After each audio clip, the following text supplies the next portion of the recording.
Assalamualaikum warahmatullahi wabarakatuh. Ahli Quran saya iaitu Faiz daripada 4 Firdaus, Nazmi daripada 4 Firdaus, Naim daripada 4 Denin, Wan Adam daripada 4 Denin, dan Tasnim daripada 4 Denin akan membentangkan tajuk memanfaatkan nikmat sihat dan masa lapang, muka surat 135. Hadis yang berkaitan tajuk memanfaatkan nikmat sihat dan masa lapang. Ani bin Abbas radhiyallahu anhu qala Nabi sallallahu alaihi wasallam, nikmatani mabghunun fihi ma kasirun minan nasi sihhatu wal faragh.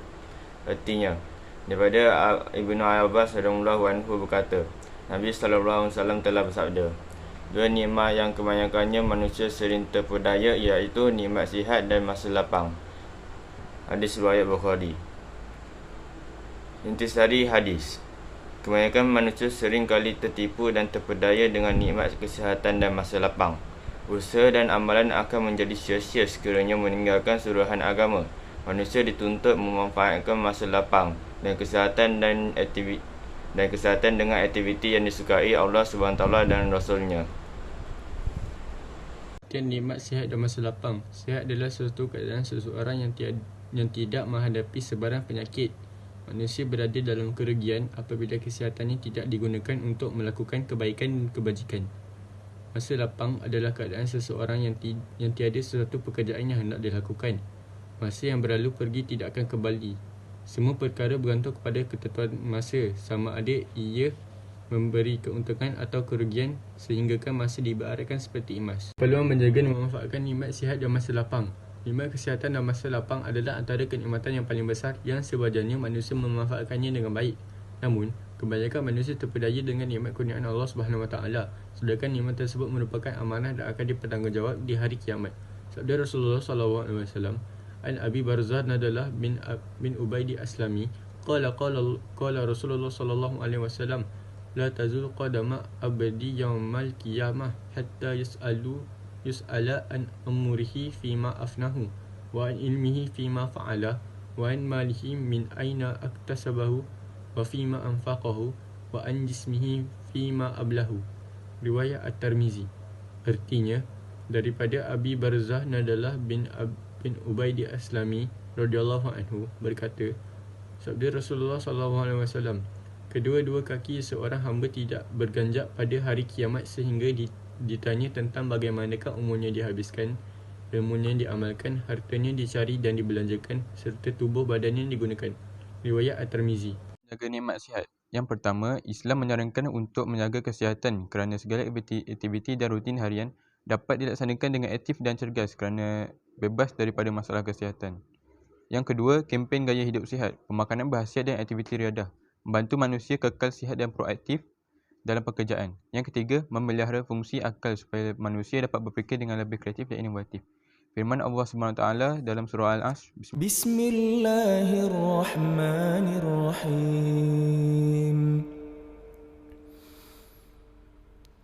Wal 'asr innal insana lafi khusr illa alladhina amanu wa 'amilus salihati wa tawasaw bil haqq wa tawasaw bis sabr. kepentingan mensyukuri nikmat Allah. Kita diperintahkan untuk sentiasa mensyukuri nikmat yang Allah kurniakan. Sifat mensyukuri nikmat Allah penting kerana yang pertama, bersyukur kerana mendapat nikmat adalah satu kewajipan setiap hamba Allah. Yang kedua, mendidik diri menjadi insan yang tawaduk kerana bersifat rendah diri dan tahu menghargai orang lain. Yang ketiga, meningkatkan hasil produktiviti kerja kerana ingin mengekalkan kuantiti dan kualiti yang dimiliki. Yang keempat, meningkatkan dan memajukan ekonomi negara kerana pengambilan dan sumbangan rakyat yang sihat dan berkemahiran. Gerbang ilmu. Kufur nikmat adalah mengingkari nikmat yang telah diberikan oleh Allah Subhanahu Wa Taala dan menggunakan nikmat daripada Allah Subhanahu Wa Taala pada jalan maksiat.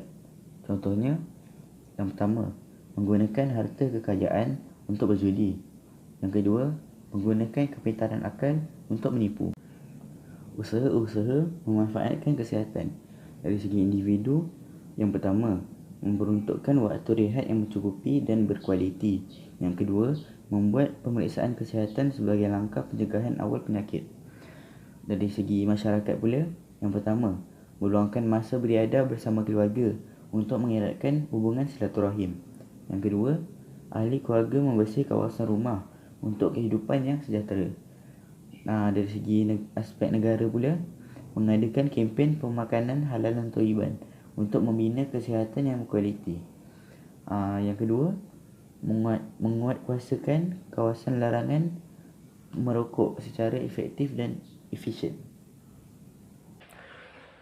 Usaha-usaha memanfaatkan masa lapang. Dari segi individu, nombor 1, memperbanyakkan zikrullah sebagai tanda hamba yang bertakwa. Nombor 2, membaca buku ilmiah untuk merangsang minda dan jiwa yang positif. Dari segi masyarakat pula, nombor 1, anggota masyarakat mengadakan aktiviti yang bermanfaat seperti gotong royong membersihkan kawasan perumahan dan kawasan masjid. Nombor 2, komuniti mengadakan aktiviti beriadah bersama rakan dan keluarga. Dari segi negara pula, nombor 1,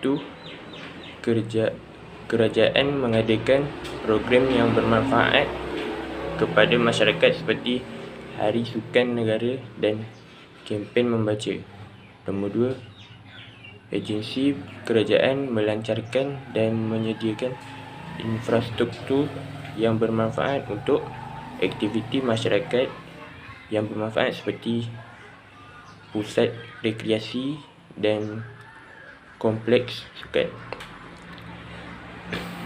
Yang terakhir, pengajaran hadis. Umat Islam wajib bersyukur kepada Allah Subhanahu Wa Taala yang telah menganugerahi pelbagai nikmat seperti sihat dan masa lapang. Kita sewajarnya memanfaatkan nikmat yang diperoleh dengan betul dan sebaik-baiknya supaya tidak mengundang penyesalan pada masa hadapan.